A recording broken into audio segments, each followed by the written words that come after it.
Good morning. Good morning, people. Good morning, Gratitude Nation. Let's go. Are you? I'm just saying. Either you and I design our lives, or we allow others to design our lives. It's up to you and I, you all. Let's make sure that we are living today the life that God placed us on this earth to live. It's up to you and I to be that designer, right? It's up to you. It's up to me. You just can't have it both ways. You can't complain about your life when you had no input in the life that you're living today. But if you and I decide that, hey, I'm going to purposely design the life that I want to live, it's such a wonderful feeling, right? If you're here, if you're watching the live, would love to have you give me some feedback. Where are you watching from on this beautiful Saturday morning? Clark Ramos, can you hear me? I'm out and about. I'm just walking the trail, and it's so beautiful over here. I love California, period. I'm Dominican, as some of you may know. And if you're watching this, hi, Caitlin. It's so good to have you here. God bless you all. So my friend said, you need to tell people to follow you, because I was not following you. So I have a huge reach. By God's grace, He's giving me influence. But 95% of the people that watch my reels, they do not follow me. So would love for you to follow me and let me know where you're watching from. Can you hear me clearly? Melissa Lane, can you hear me okay? Let me know, please.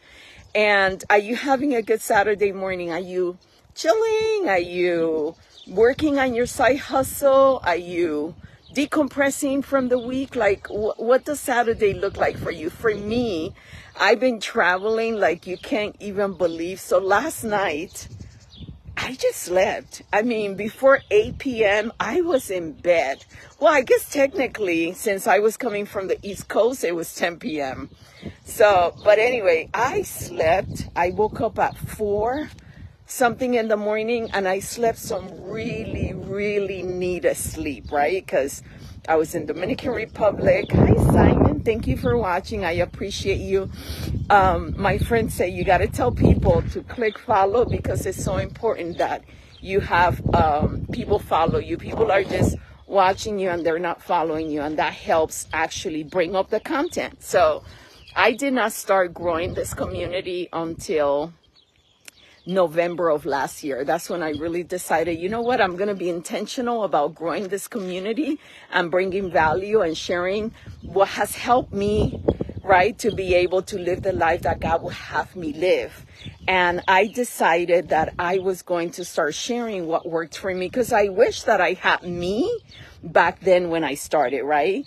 And I am so happy that I had a trainer, and that's incredible. Like, that's priceless.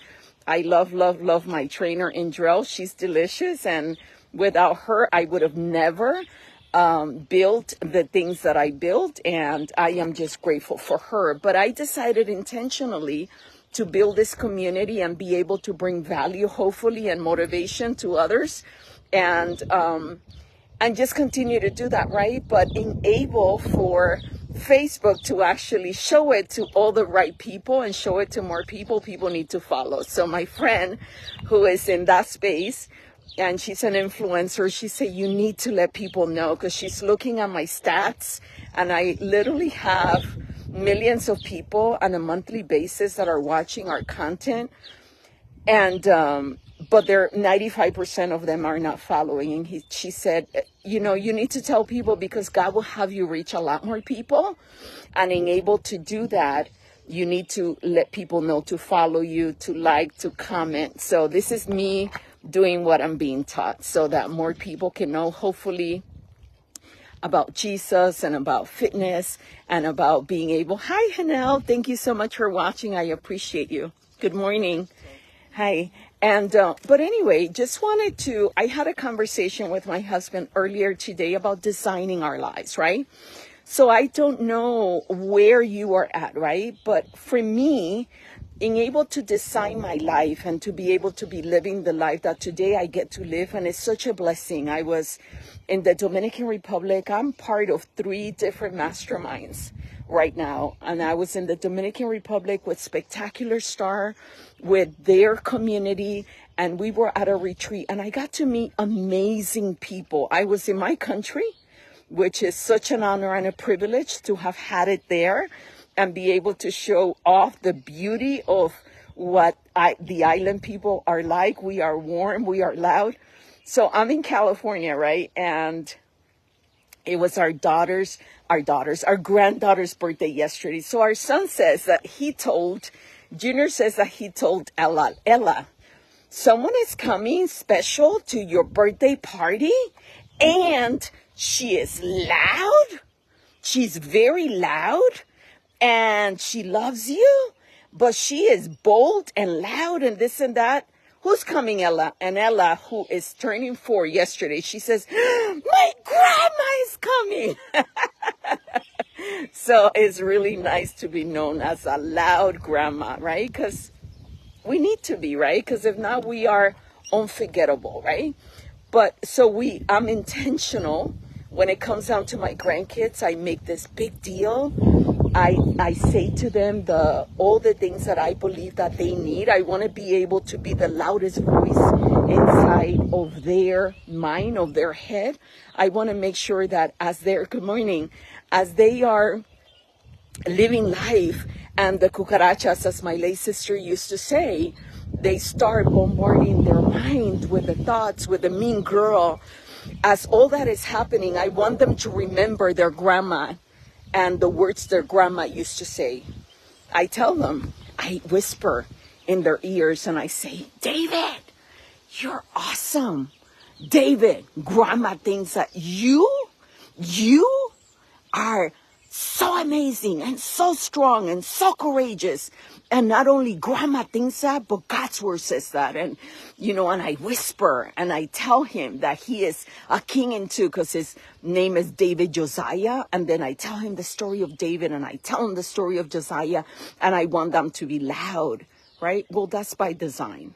It doesn't just happen, right? Because as he goes into middle school and high school, he's going to start doubting and he's going to start thinking all these thoughts, and God forbid you have bullies and all these people teachers that are saying the wrong things. And I want to make sure that he actually has those thoughts that he can grab onto. So how do we design our lives, right? Emma, thank you so much for watching. How do we design our lives and make it intentional? So for me, 3 years ago, this is what actually got me on this journey of actually looking, Mirta, thank you so much for watching, of actually being able to design my life. Is my late sister Maggie, who when she was diagnosed, we had her for 9 months. She was diagnosed with cancer, stage 4, but we never thought, there was never a thought in my mind that she was not going to make it. I always thought that Maggie was going to make it, that Jesus was going to heal her, and that it was all going to be okay. That's what I thought. But that was not God's plan. And I remember telling her, so now that you're diagnosed with cancer, okay, so you have to be still, right? Because you have to be still when you have cancer and you're going through all these procedures. There's really not much that you can do. But I said, what if we could? What if we could? What would you like to do, Maggie? And she said, well, I would like to design a brand as far as clothing is concerned. And I said, okay, then let's design it. Let's do it. So we had a designer that actually did the clothing, and we had the line for Viera Models. She had a modeling agency and she had the models, and we were able, she would text me all the different designs for the hoodies and for the tennis shoes. I like high tops and she likes high tops, and it was like we designed it together, and it was such a beautiful experience, right? And right before, and we're going through this as the pandemic is also happening. She not only is being diagnosed with stage 4 cancer, but she is also, we're going through this worldwide thing as far as the pandemic is concerned, and none of us knows what life is going to look like on the other side of this, right? So we couldn't just do the line and actually have a fashion show and have it all together, because there's all these things going on, and not necessarily can we practice and do all these things the way that before we could have, right? So it took us time. But from December to about right before she passed, when things were actually getting better in Florida, and we had the fashion show, like say 2 weeks from today, we had the fashion show, she doesn't make it.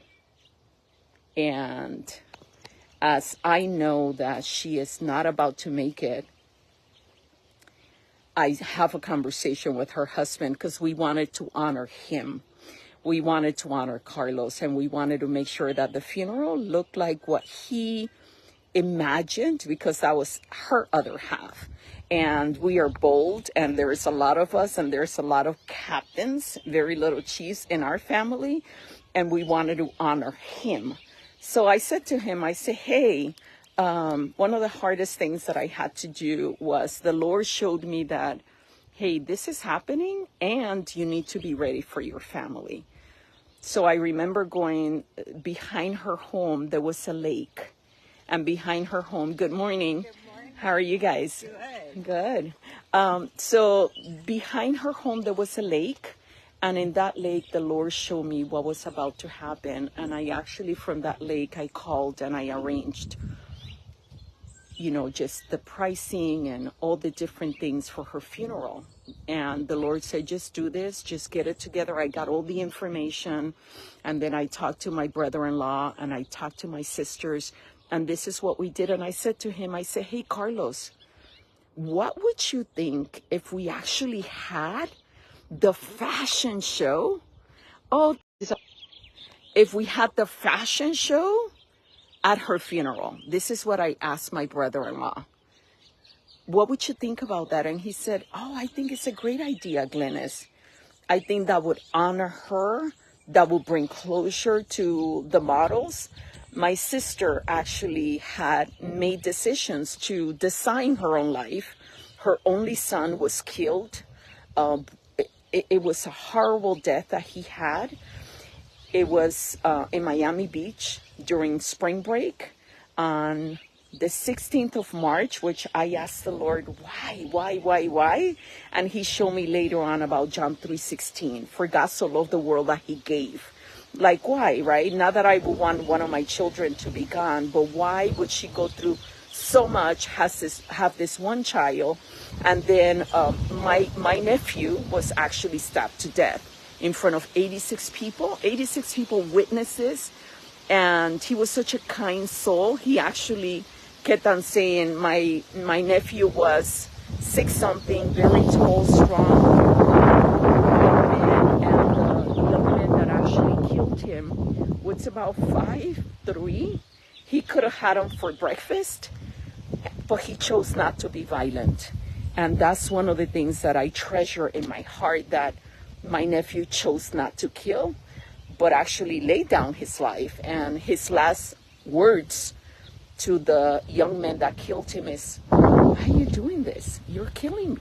Stop. And those were his last words. And out of that, my sister went back to modeling. She opened an agency and helped young people. And she was very connected to every one of those people. So for them to actually honor her memory, good morning, for them to honor her memory and be able to actually do the show at her funeral was beautiful. But that was by design. So I decided to do this live to ask you, and I know we all have life, and I know we all have circumstances, and we all have stories, and it is difficult, not necessarily easy, right? Even, Liliana, thank you for watching, even with Jesus in our lives, right? We have him, and we know that everything is, good morning, is going to be okay because we have him, and the him in us is strong. But life is hard, right? It is. stuff happens to all of us, to the best of us, right? Rosa, thank you so much for watching. It's a difficult thing to be able to be going through something. But she decided that she was going to design her life. And she was going to come from a place of, instead of pouring me, look at what I'm going through, she was going to pour into young people, because it was a young man that took her son's life. And what a way for them to honor her. They did not know her story. None of those kids from the agency knew what my sister had gone through.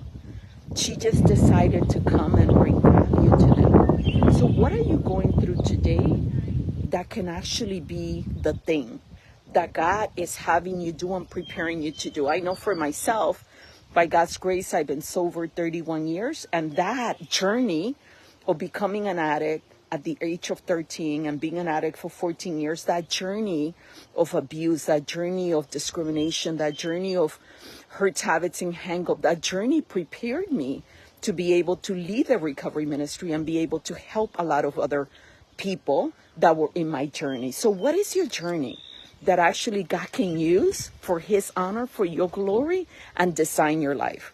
So 3 years ago, when my sister passed, I could not, literally, after the funeral, and it was the craziest thing, because at the funeral, you know, we hired this company to do everything. And at the funeral, I said, okay, here's the program. Our nieces, they designed the program. They did a beautiful job with that man, with that graphic designer that actually put the whole line together. He actually was the one that put her program together for the funeral. And I handed it to the guy in charge, to the director of the funeral home. And I said, here's everything. And he said, we don't do that. We don't speak for you.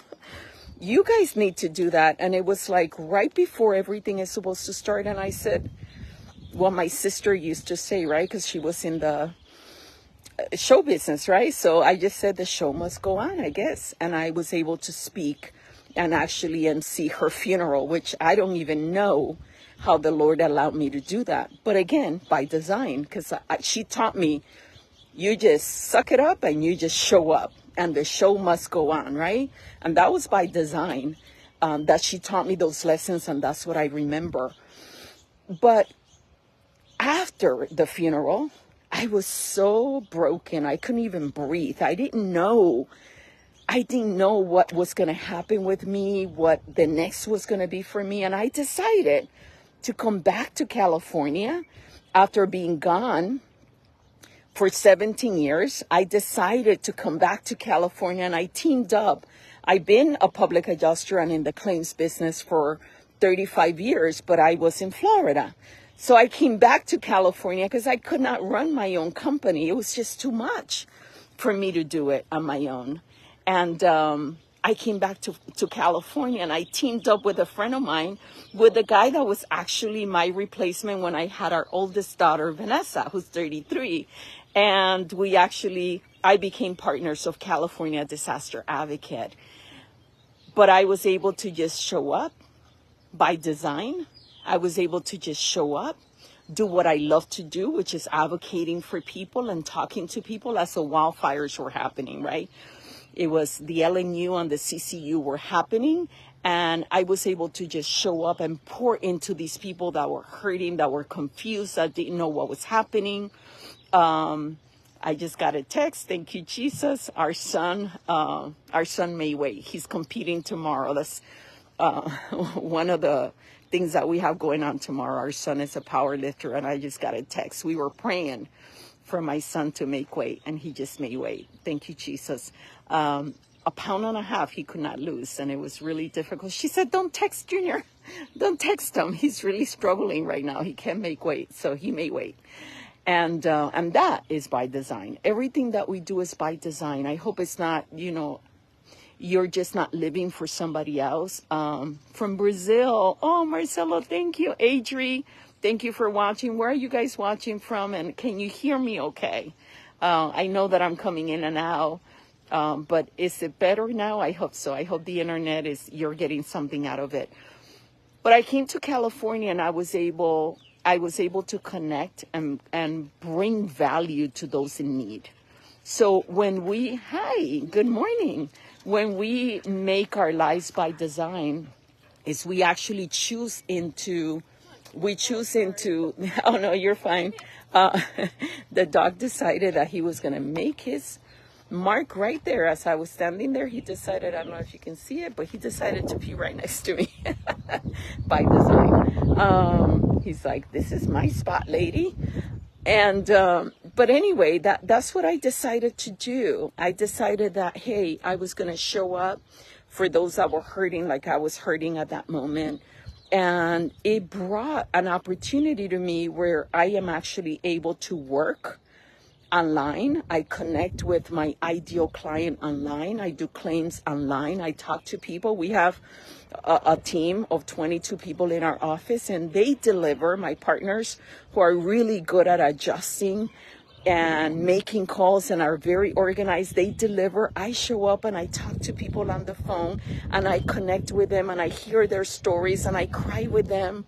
I have heard the most awful stories of people actually witnessing people burning to death and just not knowing what to say to these people.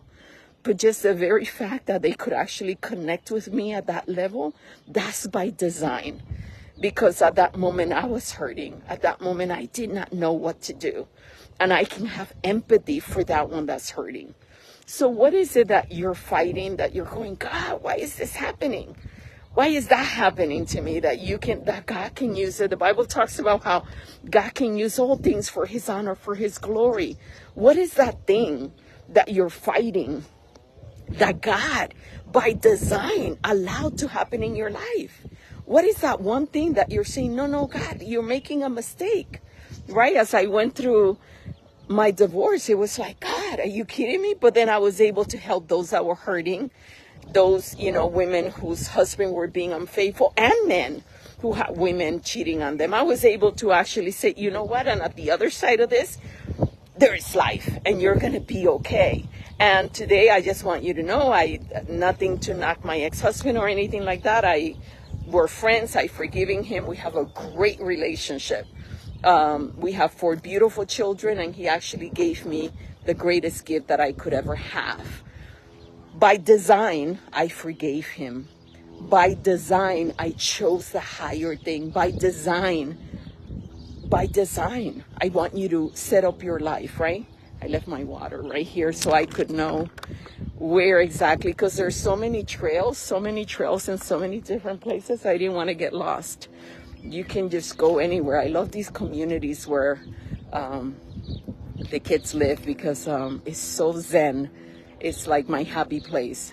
I wanted to do cardio outside, and I've been doing this now for over an hour, and decided to just share with you that on this Saturday, take an opportunity to actually be present with yourself and see where God is having you go. What is it that he's having you do? What can you shift and change? Because sometimes we can be doing the busy work, right? We stay so busy. I was sharing with my husband that for so long, I stay so busy just raising children, right? Taking care of people that, 95% of our clients are fire survivors. So you're in it. It's like, and then I helped those that were in recovery. We have a wonderful sister, friend, Miara, and she used to say, Glenis, you're the 911 friend. Like when I need something, I can count on you. I may not talk to you. I may not see you. But I know that if I needed something, I know you're going to show up. You're going to fully show up for my family. And when, stuff was happening in her life, my husband and I, we were those people that actually went out and found her husband that was out there, just not doing what addicts do. Let's just say it that way, right? Doing what addicts do. And in the middle of the night looking for him. And in the middle of the night, her struggling and saying, hey, I can count on Corey. I can count on Glenis to actually show up. That's by design. That's by design. So no matter what you're going through today, make sure that you write down, where is it that I want to be 3 years from now, 5 years from now, 10 years from now, 20 years from now. I'm almost 59. By design, I decided that I wanted my sexy back, because why not? I was laughing. One of our trainers from Australia at the retreat in the Dominican Republic, he said, women talk about, they want to be fit and this and that. Why can't they just say, I want to look sexy? Why can't they just say that? I want to look good. I want to be able to actually look at myself in the mirror and not bring shame and not feel ashamed. Why can't we just say that? Right? That's what I want. I want to be able to, not get scared, right? When I look, which is the way I felt for many years. But anyway, we can design that. I am definitely, if you're watching this live still, I am definitely going to, so many of you have asked me, hey, can you tell us the secret sauce? Well, I want to tell you not the secret sauce. I want to tell you all of it. I am going to start June 12th. You can comment below and say I'm in. Let me know more. You can DM me. You can comment in the comments. Let me know. I am going to do a 5-day challenge by design to be able to help those that want to get themselves to the other side. So looking forward to actually bringing more value to this community. I love you guys. Don't forget to actually click the follow button so that this message can actually go out to more people by design. I love you guys. Have a beautiful, beautiful Saturday. And I hope and trust that you're choosing you. I'm cheering you on, and I know that you're cheering me on. Be blessed. Love you guys. Thank you for watching.